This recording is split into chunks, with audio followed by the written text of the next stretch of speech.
Introduction: the quarter-life and midlife crisis epidemic. Have you ever woken up and wondered, what am I really doing with my life? Have you found yourself going through the motions, working, paying bills, fulfilling responsibilities, while feeling empty inside, like something crucial is missing? In America today, we're facing an unprecedented crisis of purpose. Recent studies show that 70% of millennials feel disconnected from their work. 43% of adults report feeling like their life lacks meaning, and searches for life purpose have increased by 300% over the past decade. We live in a culture that promises fulfillment through achievement, accumulation, and status. We're told that success equals happiness, that the right career, relationship, or lifestyle will give us the sense of purpose we're seeking.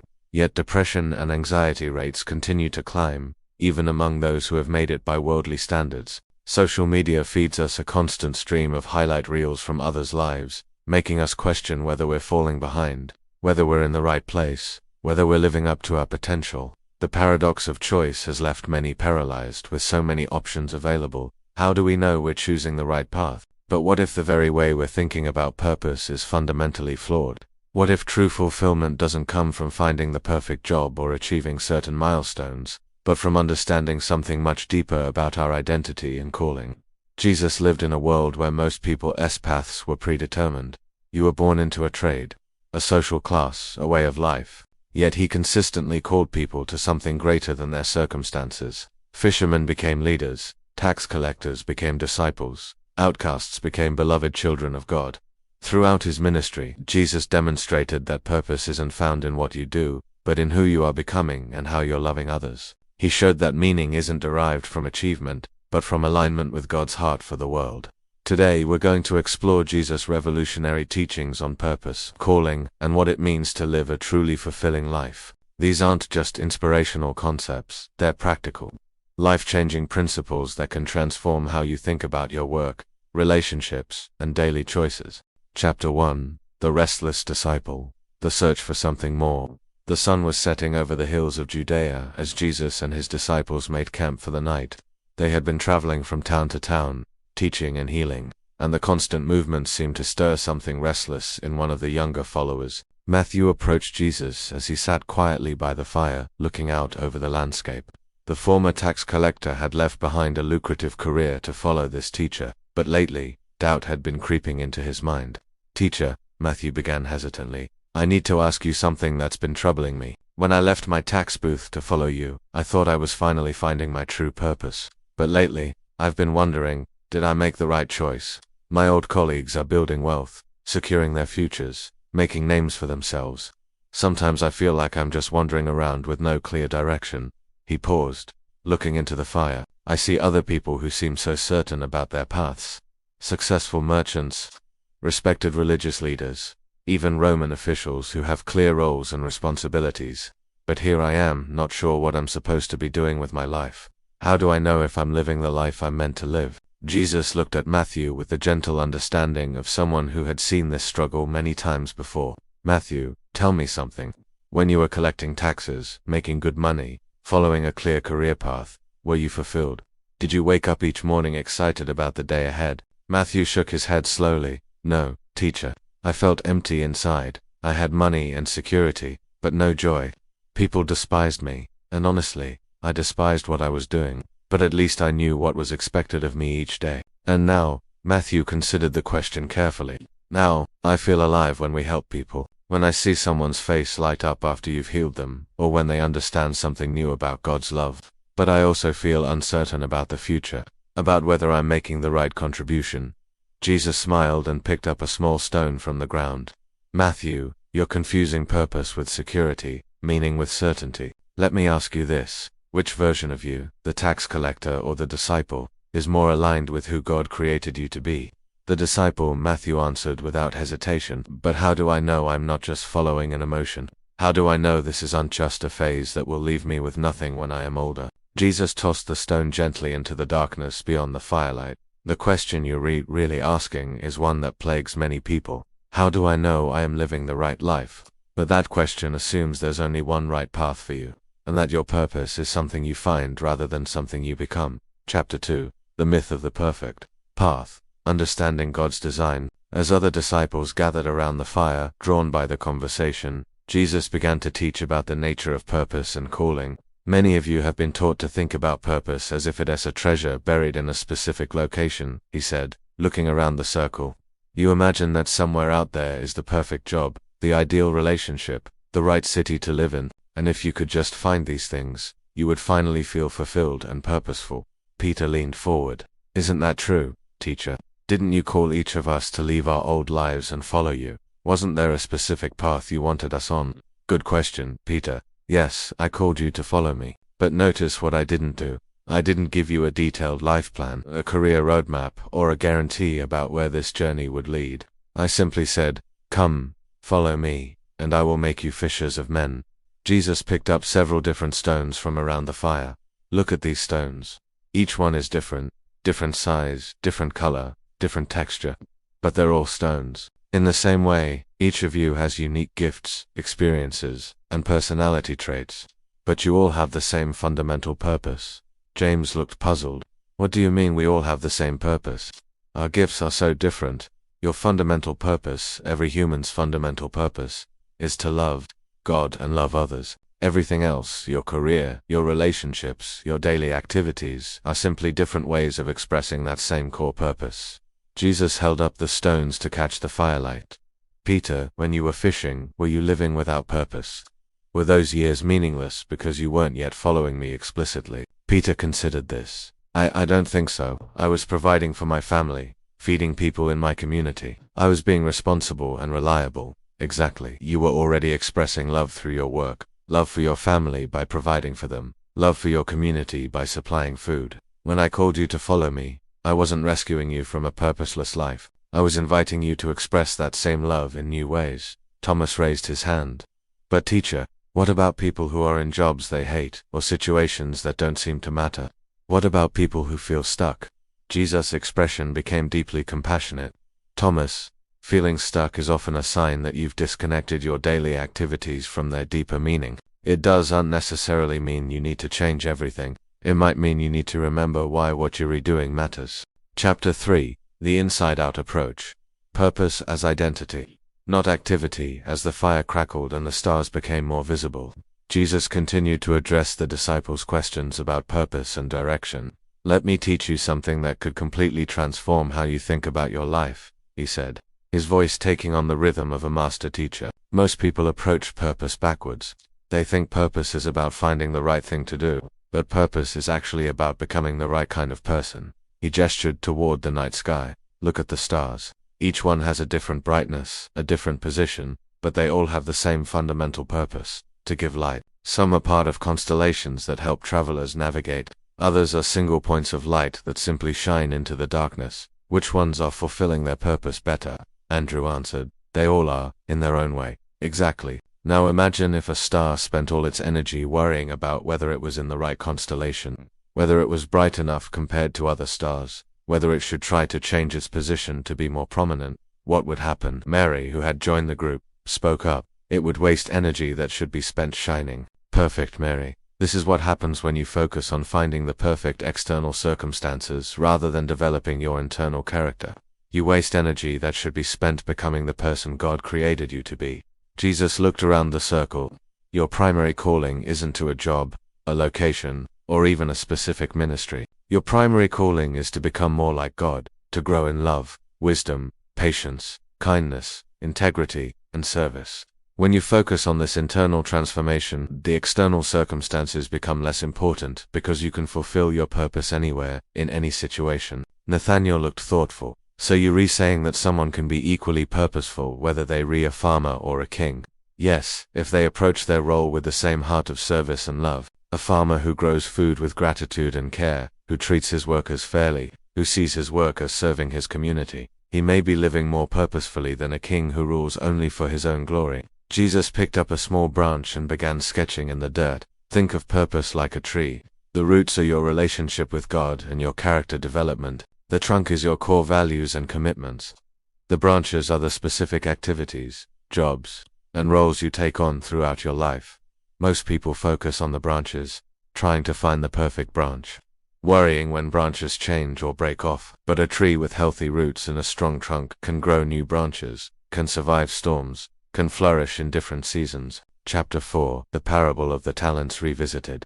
Using your unique gifts as the disciples absorbed this teaching, Jesus shifted to address their concerns about how to practically live out their purpose using their individual gifts and abilities.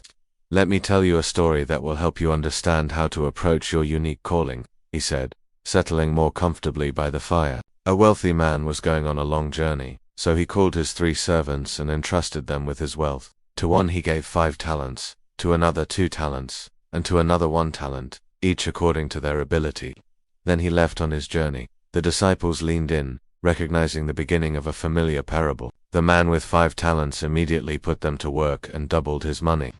The man with 2 talents did the same and also doubled his investment. But the man with 1 talent was afraid. He thought, what if I fail? What if I'm not as capable as the others? What if I lose everything? So he buried his talent in the ground. Jesus paused to let this sink in. When the master returned, he was pleased with the first 2 servants. Notice that he didn't praise the 5-talent servant more than the 2-talent servant. He said the same thing to both. Well done, good and faithful servant, Peter interrupted. But teacher, we've heard this story before. How does it apply to finding our purpose? I'm glad you asked, Peter. Most people focus on the amounts 5 talents versus 2 talents versus 1 talent. They worry that they don't have enough gifts or the right gifts or impressive enough gifts. But that's missing the point entirely. Jesus drew 3 circles in the dirt. The master didn't expect the 2-talent servant to produce 5 talents worth of results. He expected him to be faithful with what he had been given. The sin of the 1-talent servant wasn't that he was less gifted. It was that he didn't use his gift at all. John leaned forward. So you're saying that our purpose is to use whatever gifts we have, regardless of how they compare to others' gifts? Exactly, John. But notice something else important. None of the servants got to choose how many talents they received. The master gave them according to their ability. In the same way, you don't get to choose your natural gifts, your family background, your personality type, or many of the circumstances that shape your life. Jesus looked at each disciple individually. Your purpose isn't to have different gifts than you have, or to be in different circumstances than you're in. Your purpose is to faithfully steward whatever gifts and opportunities you've been given, right where you are. Matthew spoke up. But what if I'm not sure what my talents are? What if I feel like I'm still discovering my gifts? That's a wonderful question, Matthew. Gift discovery happens through action, not just reflection. The servants in the parable didn't sit around analyzing their talents. They put them to work and learned through doing. Chapter 5, The Seasons of Purpose. Understanding life's different chapters as the night deepened, Jesus addressed one of the most confusing aspects of purpose: how it seems to change throughout different seasons of life. Many of you are troubled because you feel like your sense of purpose shifts over time, he observed. What felt meaningful and clear 5 years ago might feel stagnant now. What excited you as a young person might not resonate with who you've become. This confusion leads many to think they've lost their way. Martha, who had been quietly listening, nodded vigorously. Yes, teacher. I used to think my purpose was to be the perfect hostess, to create a beautiful home, to serve others through hospitality. But lately, that feels empty to me. I find myself wanting to be more like Mary, sitting at your feet and learning. Does that mean I was wrong before? Jesus smiled warmly at Martha. Not at all, dear friend. It means you're growing. Purpose is unstatic. It evolves as you mature in your relationship with God and deepen in wisdom and experience. He gestured toward the olive trees surrounding their camp. Look at those trees. In spring, their purpose seems to be producing beautiful blossoms. In summer, their purpose shifts to growing leaves that provide shade. In fall, they produce olives that nourish people. In winter, they rest and prepare for the next cycle. Is the tree failing in its purpose when it stops blooming and starts producing fruit? Of course not. Each season has its own expression of the tree's fundamental nature. Jesus looked back at Martha. Your gift for hospitality didn't disappear, Martha, but perhaps now God is calling you to express that gift differently, maybe by creating space for others to encounter spiritual truth, rather than just physical comfort. Philip raised his hand. But how do we know when it's time to move from one season to another? How do we distinguish between a temporary lack of motivation and a genuine call to change? Excellent question, Philip. Here are some signs that you might be transitioning into a new season of purpose. First, you feel restless or dissatisfied with activities that used to bring fulfillment. Second, you find yourself drawn to new areas of learning or service. Third, People start asking you for help or advice in new areas. Jesus picked up a small twig and began breaking it into pieces. But remember, seasonal changes in purpose should feel like natural growth, not like you're betraying your previous self. Each season builds on the foundation of the previous seasons. For example, Matthew, your years as a tax collector weren't wasted time before you found your real purpose. They gave you skills in organization, attention to detail, and understanding of how systems work. All things that serve you well now as you help manage practical aspects of our ministry. Chapter 6. The Comparison Trap. Your unique calling versus others' paths. As the disciples pondered these teachings about seasons and growth, Jesus could see that many were still struggling with comparison, looking at others' paths and questioning their own. I can see that some of you are still troubled by comparing your journey to others, he said gently. This is one of the greatest obstacles to living purposefully. The belief that someone else's calling is more important, more impressive, or more valuable than yours. He picked up several different items from around the fire: a piece of bread, a water jug, a fishing net, a small tool. Each of these items has a completely different purpose. The bread nourishes, the water cleanses and hydrates, the net catches fish, the tool repairs things. Which one has the most important purpose? The disciples looked at each other, recognizing the trap in the question. They're all necessary, Thomas said slowly. Each one serves a vital function. Now imagine if the water jug spent all its time wishing it could nourish people like bread, or if the fishing net felt inferior because it couldn't carry water like the jug. What would happen? Mary answered. They would waste energy that should be spent fulfilling their actual purpose, and people would go without the unique contribution only they could make. Perfect, Mary. This is what happens when you spend your mental and emotional energy wishing you had someone else's calling, someone else's gifts, someone else's opportunities. Jesus looked around the circle. Peter, when I called you, did I say, "Come follow me and I'll make you exactly like Matthew"? Matthew, did I call you to be another Peter? Both men shook their heads. I called each of you to be a fisher of men, but that looks different for each person based on their gifts, their background, their personality, and their circumstances. Peter's way of fishing for men will be different from Matthew's way, which will be different from John's way.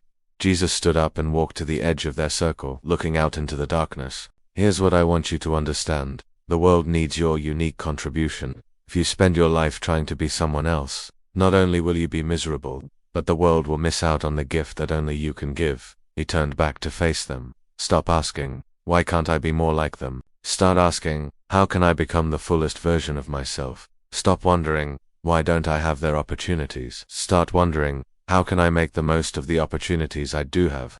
Chapter 7. The Service Connection. Purpose through meeting others' needs. As the fire began to die down, Jesus shifted the conversation toward one of the most practical aspects of finding purpose: the connection between fulfillment and service. "Let me teach you something that might surprise you," he said, his voice becoming more intimate in a quieter atmosphere. Many people approach purpose by asking, "What will make me happy? What will fulfill me? What do I want to do with my life?" But they have it backwards. He picked up a piece of wood and placed it on the fire, watching as it caught flame and began to give warmth and light. This piece of wood finds its purpose not by focusing on itself, but by giving itself to serve others, providing warmth and light. In the same way, you will find your deepest fulfillment not by pursuing your own happiness directly, but by discovering how your gifts can serve others' needs. Andrew looked puzzled. "Are you saying we should ignore our own needs and desires?" "Not ignore them, Andrew, but understand them properly. God gave you desires and inclinations for a reason, but those desires find their truest expression when they connect with ways you can serve others." Jesus looked around the group. "Matthew, you had a natural inclination toward organization and systems. When you used those gifts only to extract money from people for your own benefit, were you fulfilled?" "No, teacher. I felt empty and guilty." "But now, when you use those same organizational gifts to help coordinate our ministry, to keep track of the practical needs of people we serve, how do you feel?" Matthew's face lit up. "Alive, useful. Like I'm finally using my abilities the way they were meant to be used." "Exactly. Your gifts didn't change, but the direction of your service changed. Instead of serving yourself at others' expense, you're now serving others using your abilities." Jesus picked up the water jug again. "Think about this jug. Its desire is to pour out water. That's what it was designed to do. When it sits full but never gives water to anyone, it's not fulfilling its purpose. But when it pours out water to quench someone's thirst, both the jug and the thirsty person are satisfied." Mary raised her hand. So how do we figure out how our gifts can serve others' needs? Great question, Mary. Start by paying attention to two things. First, what problems or needs do you notice around you? What breaks your heart? What makes you angry about injustice? What situations make you think, someone should do something about this? Second, what do people consistently ask for your help with? What do friends and family come to you for advice about? What tasks do you find easy that others find difficult? He paused to let them consider these questions. Where those two things intersect, where your natural abilities meet real needs in the world. That S where you often find deep purpose and fulfillment. Chapter 8, The Process of Discovery. Practical steps to finding your path. Recognizing that his disciples needed concrete guidance for discovering their purpose, Jesus began outlining practical steps they could take. Finding your purpose isn't usually a lightning bolt moment, he explained. For most people, it's more like putting together pieces of a puzzle. Let me give you specific steps you can take to discover and develop your calling. He held up one finger. First, pay attention to your energy givers versus your energy drainers. What activities make you feel more alive and energized? What tasks do you find yourself procrastinating on or dreading? Your purpose will generally involve more activities that give you energy. A second finger. Second, experiment actively. You can't discover your calling just by thinking about it. Try new things, volunteer in different areas, take on projects outside your comfort zone. Purpose is discovered through experience, not just analysis. Thomas leaned forward. But what if we try something and fail? What if we invest time in the wrong direction? Jesus smiled. Thomas, there is no such thing as wasted experience when you're relearning about yourself and how you can serve others. Every failure teaches you something valuable about your gifts, your interests, or your values. A third finger. Third, seek feedback from people who know you well. Ask them, what do you see as my strengths? When have you seen me most alive and engaged? What unique contribution do I make to our community? Others often see our gifts more clearly than we do, he continued, counting. Fourth, pay attention to your emotions. What issues make you angry? What problems make you sad? What victories make you celebrate? Your emotions often point toward areas where God has given you a heart to serve. Fifth, look at your background and experiences. God doesn't waste anything. The difficult experiences you've overcome, the skills you've learned, the places you've lived, the people you've lived, the people you've met, all of these are part of preparing you for your unique purpose. John raised his hand. This sounds like a long process. Teacher, how long does it take to figure out your purpose? That's the beauty of it, John. Purpose isn't a destination you reach. It's a journey you're always on. You don't have to have it all figured out before you start living purposefully. You can start serving others and growing in character right now, wherever you are, with whatever gifts you currently understand. Jesus looked at each of them seriously. Don't wait until you have perfect clarity about your calling before you begin living with purpose. Start where you are, use what you have, do what you can. Clarity comes through action, not before it. Chapter 9, The Fear Factor. Overcoming obstacles to purposeful living. As the conversation continued, Jesus could sense that fear was underlying many of his disciples' questions about purpose and calling. Let me address something I sense in many of your hearts, he said compassionately. Fear. Fear that you'll make the wrong choice. Fear that you're not qualified. Fear that you'll fail. Fear that pursuing your purpose will mean financial hardship or social disapproval. He looked around the circle. These fears are normal, but they're also the biggest obstacles to living the life God has planned for you. Let's talk about them honestly. Peter spoke up first. Teacher, I left my fishing business to follow you. Sometimes I worry. What if this doesn't work out? What if I've made a mistake and left my family without security? Peter, your concern for your family shows your good heart. But answer this honestly. When you were fishing, did you have guaranteed security? Could you control the weather, the movement of fish, the market prices? Peter shook his head. No, of course not. Some seasons were good, some were bad. So security was always an illusion, wasn't it? The difference now is that instead of depending on fish for security, you're depending on God. Which do you think is more reliable? Jesus picked up a handful of sand and let it run through his fingers. Here's what I want you to understand about fear and purpose. The security you think you're protecting by avoiding risk is largely imaginary. The safe path can disappear just as quickly as the risky path. He looked at Matthew. Matthew, when you were a tax collector, you thought you had job security. But if the political situation had changed, If you had fallen out of favor with the Romans, what would have happened to that security? It would have vanished overnight, Matthew admitted. Exactly. True security doesn't come from trying to control your circumstances. It comes from knowing that God has a purpose for your life and that He will provide what you need to fulfill that purpose. Jesus stood up and brushed the sand from his hands. But let me be clear about something. I'm not advocating recklessness. Wisdom involves taking calculated risks, making thoughtful transitions, and being responsible to your commitments. But don't let fear of uncertainty keep you from stepping into the life God has for you. Mary Magdalene, who had been quiet, spoke up. Teacher, my fear is different.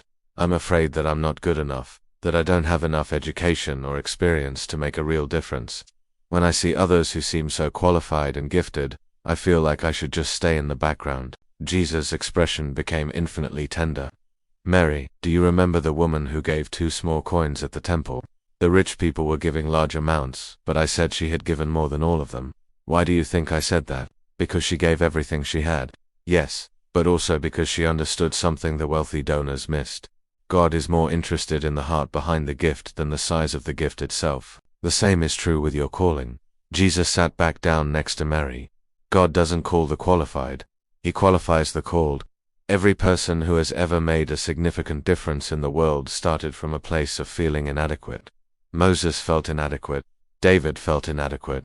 Even I experienced moments of feeling overwhelmed by my calling. Your qualifications are just your education or your experience. They're also your willingness to serve, your compassion for others, your desire to grow, and your faith that God can use you. Chapter 10. The Workplace Connection. Finding purpose in your job.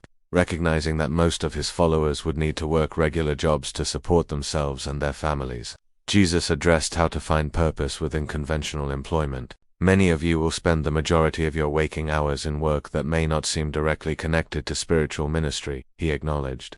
You may wonder, how can I live purposefully when I'm just making pottery, or farming, or building houses?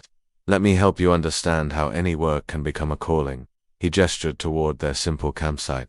Look around at the things we're using tonight. This fire pit was built by a stone worker. These blankets were woven by textile workers. The bread we ate was made by a baker who used grain grown by farmers. Are these people living without purpose because they're not teachers or religious leaders? The disciples shook their heads. Every honest work serves others and reflects God's creativity. The question isn't whether your job is spiritual enough. The question is how you approach your work. Jesus picked up a piece of pottery that held their water. Imagine 2 potters. Both make the same type of vessels. The first potter thinks only about getting through the day and collecting his payment. He cuts corners when possible, doesn't care much about the quality of his work, and treats his customers as annoyances. The second potter approaches his work differently. He sees each vessel as an opportunity to create something beautiful and useful. He takes pride in his craftsmanship, treats his customers with respect, and understands that his pottery serves families throughout his community. Both are doing the same job. Which one is living more purposefully? Andrew answered, the second one, obviously. Right. The difference isn't in what they're doing, but in how and why they're doing it. The second potter has connected his daily work to larger purposes, serving others, expressing creativity, contributing to community life. Jesus looked around the group. You can bring this same approach to any work. Ask yourself, how does my job serve others? How can I do it with excellence and integrity? How can I treat the people I work with, customers, co-workers, supervisors, as people created in God's image? Matthew raised his hand. But teacher, what about jobs that seem meaningless or even harmful? What about work that doesn't seem to serve anyone? That's a thoughtful question, Matthew. Sometimes the most purposeful thing you can do is to work diligently at a job you do on love in order to support your family or save money to transition to something better aligned with your values. There's great purpose in sacrificing for those you love, but if you're in work that contradicts your values or harms others, then yes, you should make plans to transition to something different. Just do so wisely and responsibly. Jesus paused thoughtfully. And remember, even in imperfect work situations, you can live purposefully by how you treat people, by the integrity you bring to your tasks, and by looking for small ways to make things better. Chapter 11. The Relationship Dimension. Purpose in Marriage, Family, and Friendship. As the night grew later, Jesus addressed how purpose is expressed not just through work and ministry, but through the relationships that form the foundation of daily life. Some of you may be thinking, what if my purpose isn't found in my career at all?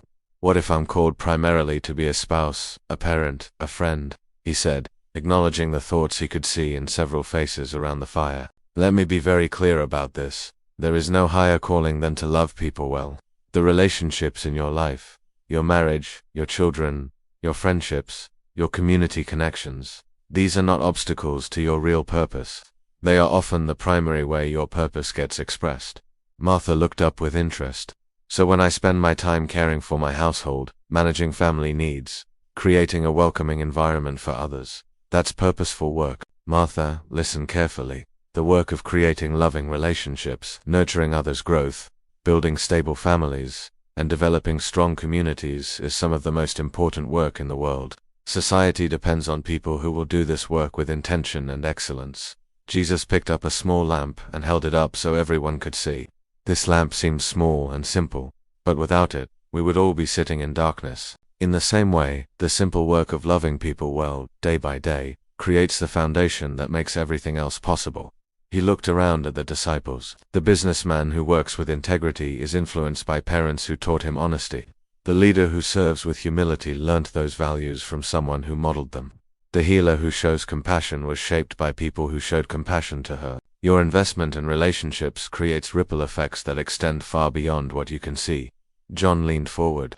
But what about when relationships are difficult, when family members are demanding, when friends are unreliable, when marriage feels more like a burden than a blessing? Jesus' expression became deeply compassionate. John, loving people well doesn't mean accepting dysfunction or enabling harmful behavior. Sometimes the most loving thing you can do is to set boundaries, to have difficult conversations, to insist on change. But here's what I want you to understand. Even difficult relationships can become a source of purpose when you approach them as opportunities to grow in patience, wisdom, and unconditional love. He paused to let that sink in. This doesn't mean staying in abusive situations or tolerating behavior that harms you or others. It means approaching your relationships with intentionality, asking how can I be the person God wants me to be in this relationship, rather than just how can I get what I want from this person. Mary spoke up softly. Teacher, I sometimes feel guilty that I'm not doing something more important with my life. I see others teaching, leading, making a big impact, and I feel like my quiet life doesn't matter much. Mary, do you remember what I said when Martha complained that you were sitting and listening instead of helping with the work? I said you had chosen what is better. Do you know why? Mary shook her head. Because in that moment, what was most needed was not more activity, but more presence. Your quiet attention, your willingness to listen, your desire to understand. These created space for something sacred to happen. Jesus looked at her with great tenderness. Never underestimate the power of presence.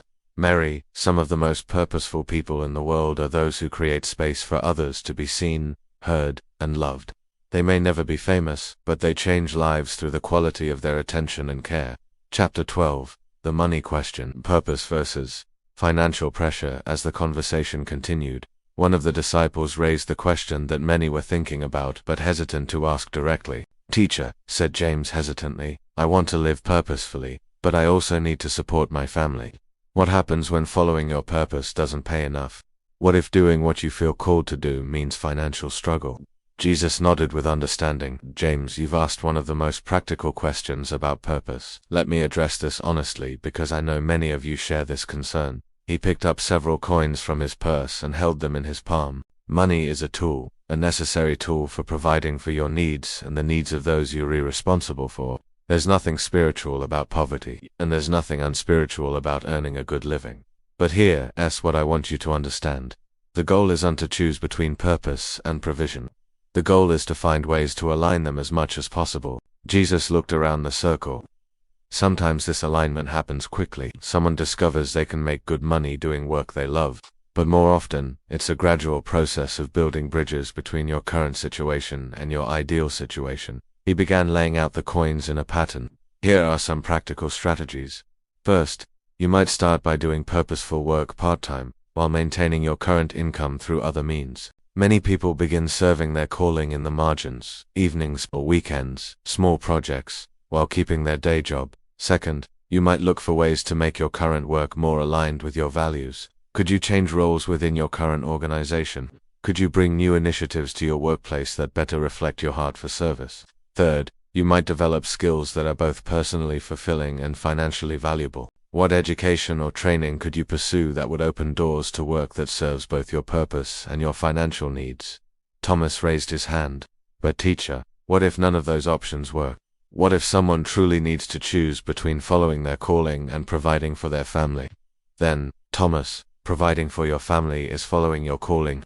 There is great purpose in sacrificing your preferences to meet your responsibilities. The parent who works at a job they do and love in order to ensure their children are fed and housed is living very purposefully. Jesus picked up the coins again.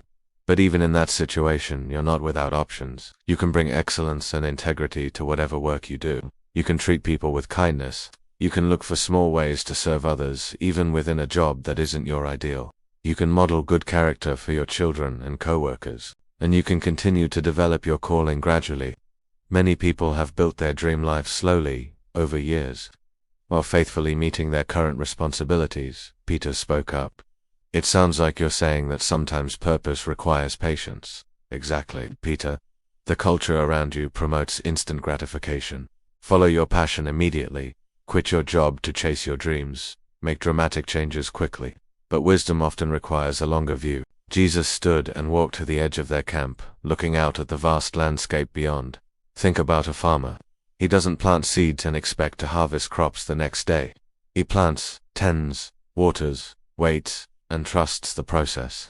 Building a purposeful life often requires the same patience and faith. Chapter 13, The Season of Waiting. When purpose isn't clear, returning to the fire. Jesus addressed one of the most frustrating experiences many people face in their search for purpose. Seasons when direction is unclear. Some of you are in seasons where you feel stuck, he observed. You've prayed, you've reflected, you've tried different things, but you still don't have clarity about your purpose. These seasons of waiting can be deeply frustrating, but they're not wasted time. Mary Magdalene nodded vigorously. Yes, teacher, I feel like I'm in limbo. I know my old life wasn't fulfilling, but I'm not sure what comes next. How long do I wait? How do I know if I'm being patient or just passive? Mary, seasons of waiting often serve important purposes that aren't immediately obvious. Let me share what these seasons might be accomplishing in your life.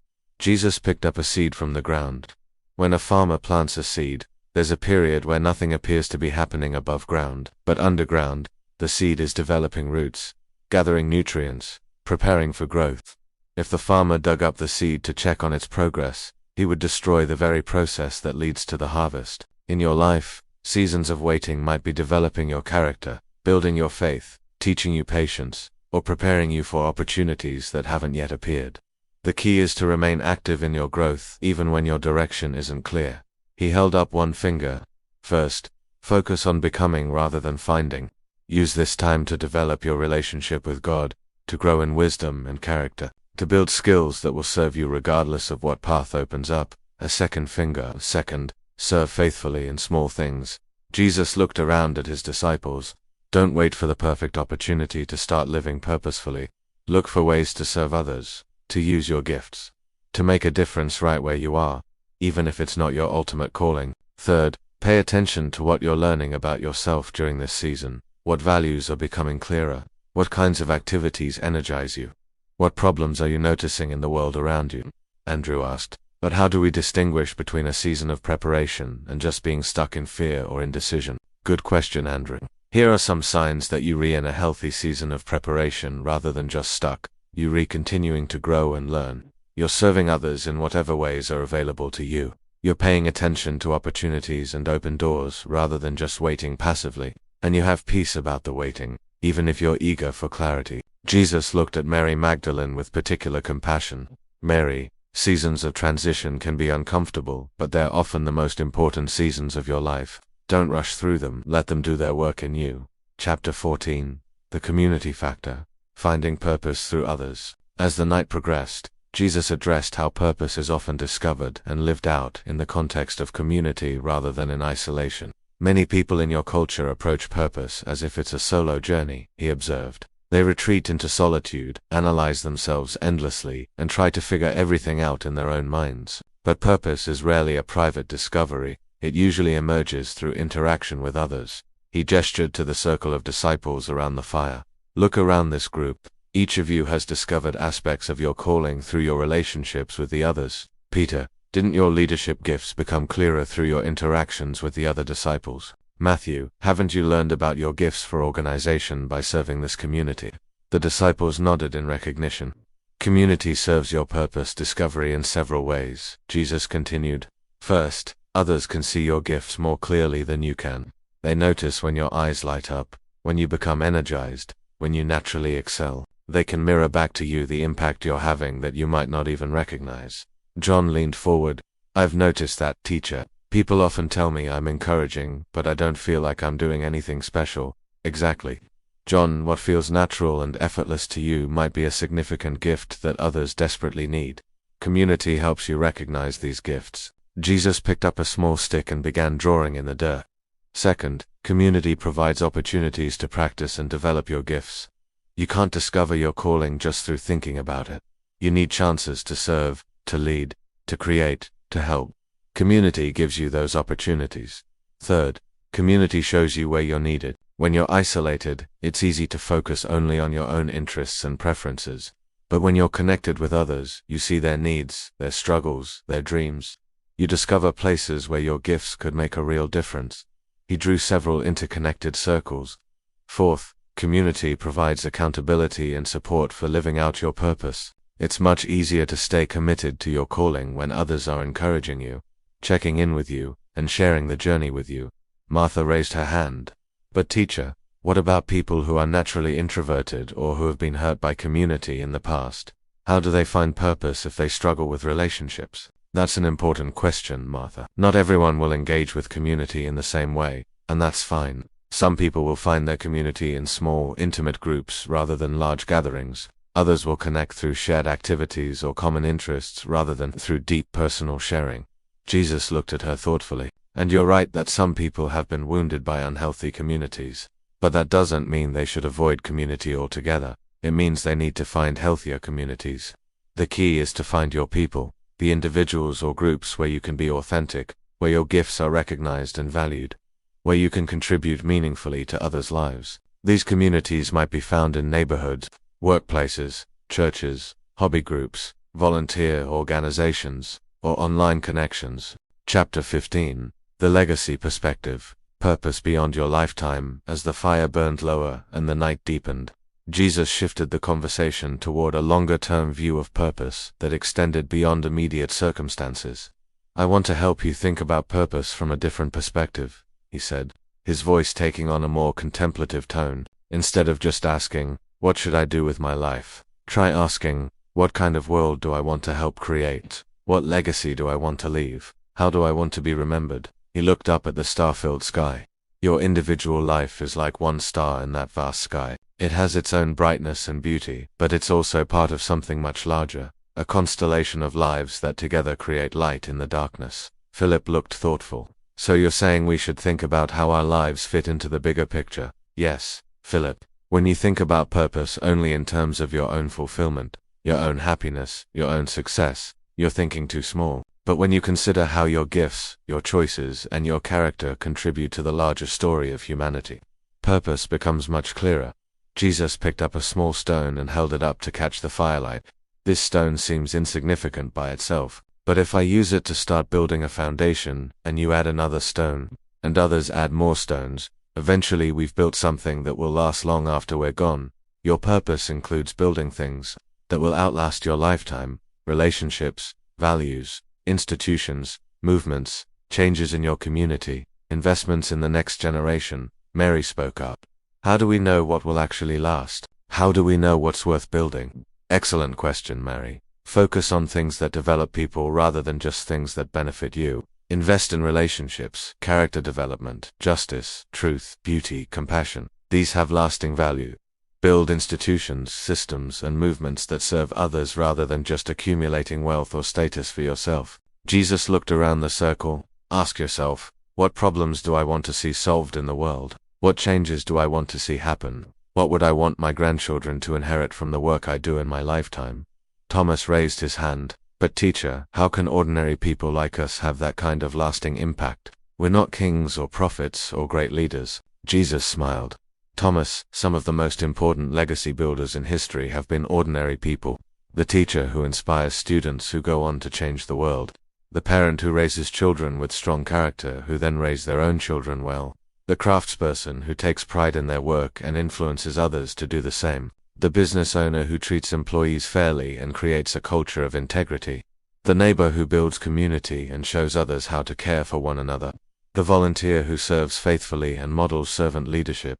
He paused to let that sink in. Legacy isn't about being famous, it's about being faithful. It's about making your corner of the world a little better and influencing others to do the same. Chapter 16. The Integration Challenge. Bringing it all together as their long conversation neared its end.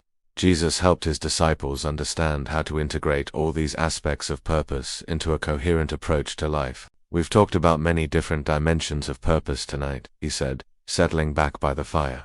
Character development, using your gifts, serving others, working with integrity, building relationships, creating legacy. Some of you might be feeling overwhelmed, wondering how to balance all of these things. He picked up several small branches and began weaving them together. The key is to remember that these are unseparate compartments of life that you have to manage independently.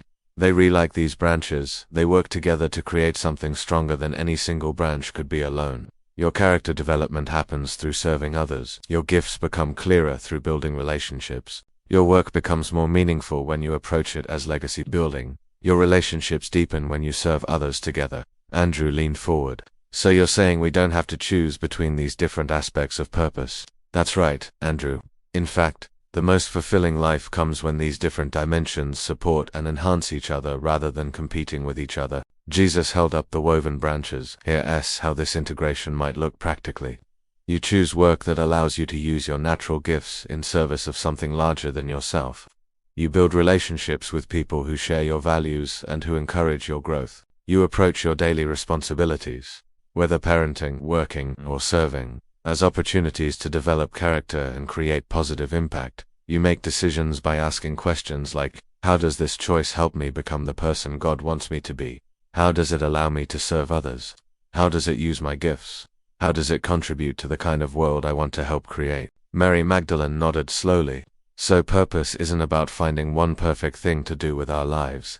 It's about bringing purposefulness to whatever we do. Exactly, Mary. It's about living intentionally rather than just drifting through life. It's about making choices based on your values rather than just reacting to circumstances. It's about seeing your daily activities as opportunities to express love, to grow in wisdom, and to make a positive difference. Jesus looked around the circle one more time. Some of you will find your purpose primarily through your career. Others will find it through raising families. Still others will discover it through community service, creative expression, or building businesses. There's no single right way to live a purposeful life, but all of you can live with intention, integrity, and love. All of you can approach your relationships, your work, and your daily choices as opportunities to fulfill your fundamental purpose, to love God and to love others.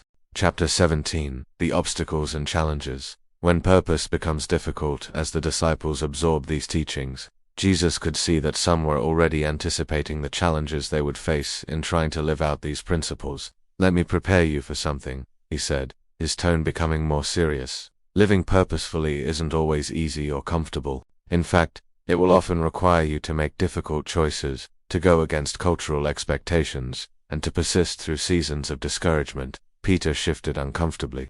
What kind of challenges are you talking about, teacher? Several kinds, Peter. First, you'll face financial temptations, opportunities to make more money by compromising your values, pressure to choose security over purpose, the temptation to measure success only by material accumulation. Second, you'll encounter social pressure, family members who don't understand your choices, friends who think you're being impractical, cultural messages that tell you to pursue wealth and status above service and character. Jesus looked around the group seriously. Third, you'll experience internal resistance. There will be days when living purposefully feels hard, when you question your choices, when you're tempted to take easier paths. Fourth, you'll face external obstacles, economic downturns that affect your plans, health challenges that limit your options, unexpected circumstances that force you to adapt your approach. Thomas looked concerned. Teacher, you're making it sound quite difficult. Is it worth it? Jesus' expression softened with understanding. Thomas, let me ask you this. What's the alternative? Living without purpose, drifting through life without meaning, reaching the end of your days with regret about opportunities missed and gifts unused. He stood up and walked to the edge of their circle again. Yes, living purposefully requires effort and involves challenges, but so does every approach to life. The question isn't whether you'll face difficulties. You will regardless of how you choose to live. The question is whether you will face those difficulties in service of something meaningful, or just in the process of trying to make life comfortable. And here's what I've observed. People who live purposefully handle life's challenges better than those who don't. They have a sense of meaning that sustains them through difficult seasons. They have a community of like-minded people who support them. They have the satisfaction of knowing that their lives are making a difference. Jesus returned to his seat by the fire. But let me also tell you this. You won't face these challenges alone. When you're living in alignment with God's purposes, you'll find strength you didn't know you had. You'll discover resources and support that appear at just the right moments. You'll experience a peace and fulfillment that make the difficulties worthwhile. Mary looked thoughtful. So the challenges are real, but so are the rewards. That's right, Mary, and often, the challenges themselves become part of your purpose. The obstacles you overcome, the character you develop through difficult seasons, the perseverance you build, these become gifts that you can offer to others who face similar struggles. Chapter 18. The Decision Point. Committing to purposeful living. As dawn began to break on the horizon, Jesus brought the long night of teaching toward a practical conclusion. As this night ends and a new day begins, each of you faces a choice, he said, watching the sky lighten. You can continue living as you have been, reacting to circumstances, following cultural expectations, pursuing comfort and security above all else. Or you can commit to a different way of living, intentionally, purposefully, in alignment with your deepest values and calling. He looked at each disciple individually. This isn't a choice you make once and then forget about it. It's a choice you need to make again and again. Every morning when you wake up, every time you face a difficult decision, every moment when you're tempted to take an easier path. Matthew raised his hand. Teacher, how do we make that commitment practical? How do we turn these ideas into a way of living? Good question, Matthew. Let me give you some specific steps you can take starting today. Jesus began counting on his fingers. First, clarify your values. Write down the principles that are most important to you. Things like integrity, service, family, justice, creativity, growth. Let these values guide your decision-making. Second, identify your gifts and passions. What energizes you? What do you do well? What problems in the world concern you most? Look for ways to use your gifts to address those concerns. Third, start small. Don't wait for the perfect opportunity to begin living purposefully. Look for ways to serve others, to use your gifts, to live your values in your current situation. Fourth, find your community. Connect with other people who share your commitment to purposeful living. You'll need their support, encouragement, and accountability. Fifth, regularly evaluate your life. Set aside time monthly or quarterly to ask, am I living according to my values? Am I using my gifts? Am I serving others? Am I growing in character? Make adjustments as needed. Sixth, be patient with the process. Purpose often unfolds gradually, through seasons and stages. Don't expect immediate clarity about every aspect of your calling. John leaned forward. What about when we fail, when we make choices that aren't aligned with our purpose? John, failure is part of the process. Every person who has ever lived purposefully has made mistakes, has chosen comfort over calling at times, has struggled with doubt and discouragement. Jesus picked up a small branch that had fallen from the fire. Look at this branch. It's been through the fire. It's scarred and changed, but it's not destroyed. Your failures, your setbacks, your seasons of doubt, these can actually become part of your strength if you learn from them and use them to develop wisdom and compassion. The goal isn't perfection, it's progress. The goal isn't to never struggle with these questions, it's to keep wrestling with them, to keep choosing growth and service even when it's difficult. Chapter 19. The Ripple Effect. How your purpose affects others. As the sun climbed higher and the disciples prepared for another day of ministry, Jesus helped them understand the broader impact of living purposefully. Before we end our time together, I want you to understand something important about purpose, he said, beginning to gather his things. Your choice to live purposefully doesn't affect only you. It creates ripples that extend far beyond what you can see. He picked up a small stone and tossed it into a nearby stream, watching the circles expand outward. When you choose to live with intention, to use your gifts in service of others, to build relationships based on love rather than self-interest. You give others permission to do the same. Your children learn not just from what you tell them, but from how you live. When they see you making choices based on values rather than just convenience, they learn that life can be about more than just getting by. Your co-workers notice when you approach your job with integrity and excellence. Some of them begin to question whether they could bring more meaning to their own work. Your friends observe when you make difficult choices in order to stay true to your calling. They start to wonder if they, too, could have the courage to pursue what matters most to them. Peter nodded slowly. So our purpose becomes an example for others. Exactly, Peter, but more than that, it creates a culture of purposefulness that makes it easier for others to make similar choices. When people see that it's possible to live meaningfully, to find work that serves others, to build relationships based on mutual growth, they become more likely to pursue those things themselves. Jesus looked around the group one final time. This is why your individual choice to live purposefully matters so much. You not just changing your own life, you contributing to a movement of people who are choosing meaning over materialism, service over selfishness, love over fear, and that movement, person by person, choice by choice, day by day, has the power to transform communities, societies, and ultimately the world. As the disciples prepared to continue their journey, Jesus offered final words of encouragement and challenge. My friends, he said, his voice carrying both authority and tenderness, you now understand that purpose isn't a destination you reach, but a way of traveling. It's not something you find once and possess forever, but something you choose again and again throughout your life. He looked at the road ahead of them, winding through the landscape toward their next destination. Some days, your sense of purpose will feel clear and strong. Other days, you'll struggle with doubt, uncertainty, and the temptation to choose easier paths. This is normal. It's part of the human experience. But remember what you've learned. Your fundamental purpose, to love God and love others, never changes. Even when the specific expressions of that purpose evolve. You can live purposefully wherever you are, whatever your circumstances, whatever season of life you're in. You don't need to have everything figured out before you begin. You don't need perfect clarity about the future before you start serving others with the gifts you have today. You don't need to wait for ideal circumstances before you begin living according to your values. Jesus picked up his walking stick and shouldered his pack. Start where you are. Use what you have. Do what you can. Trust that God will provide clarity, opportunities, and resources as you need them. And remember, you're not on this journey alone. As they began walking, Matthew fell into step beside Jesus. Teacher, I think I'm beginning to understand. Purpose isn't about finding the one perfect thing to do with my life. It's about bringing love, integrity, and service to whatever I'm doing. Jesus smiled warmly. Now you're getting it, Matthew. And the beautiful thing is that when you approach life this way, you often discover opportunities and callings you never could have imagined.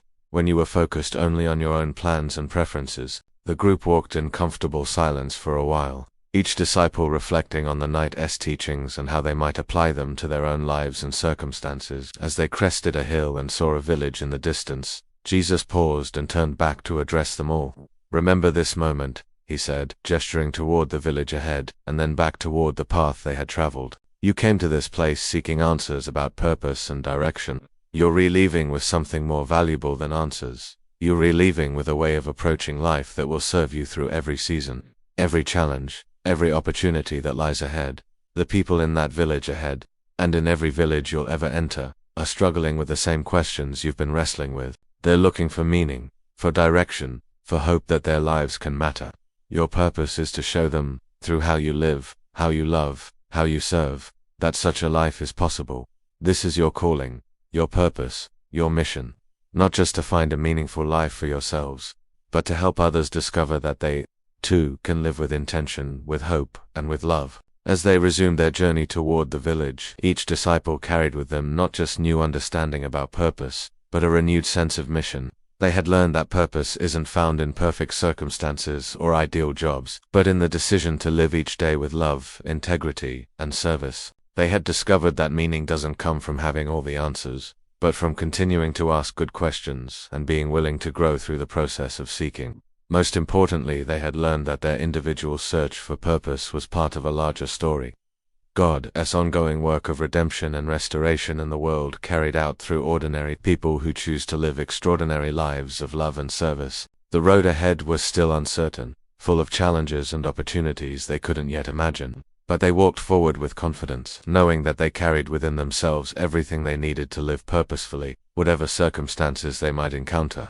And their example would ripple outward, giving others permission and courage to begin their own journey toward a life of meaning, purpose, and love. A personal reflection for you, dear friend. As we reach the end of this journey through Jesus' teachings on purpose and calling, take a moment to consider what resonated most deeply with your own search for meaning and direction. Perhaps you recognized yourself in Matthew's restlessness, or in Martha's question about whether her daily work really matters. Maybe you've struggled with the comparison trap, the fear of making wrong choices, or the challenge of balancing purpose with financial responsibilities. Whatever your particular struggle with purpose looks like, remember this: you don't have to have it all figured out to begin living meaningfully. Purpose is not a problem to be solved, but a way of being to be embraced. Your next steps. If this teaching has stirred something in your heart, consider taking these practical steps. Clarify your values. Write down the 3 to 5 principles that are most important to you. Identify one small way you can serve others using your current gifts and circumstances. Find or create community with others who are committed to purposeful living. Begin a purpose journal. Regularly reflect on how you're growing and serving. Take one concrete step toward aligning your life more closely with your values. A closing prayer. God, thank you for creating me with unique gifts, experiences, and opportunities to serve others. Help me to stop searching for the perfect purpose and start living purposefully right where I am. Give me courage to use my gifts, wisdom to see how I can serve, and patience for the process of growth and discovery. Help me to remember that my fundamental calling is to love you and love others, and show me how to express that love through my daily choices. Use my life to bless others and to contribute to your work of healing and restoration in the world. Amen. For we are God's handiwork, created in Christ Jesus to do good works, which God prepared in advance for us to do. Ephesians 2:10. Many are the plans in a person's heart, but it is the Lord's purpose that prevails. Proverbs 19:21. Commit to the Lord whatever you do, and He will establish your plans. Proverbs 16:3. May these truths anchor you as you continue your journey toward a life of purpose, meaning, and love. Remember, you don't walk this path alone, and your life matters more than you know.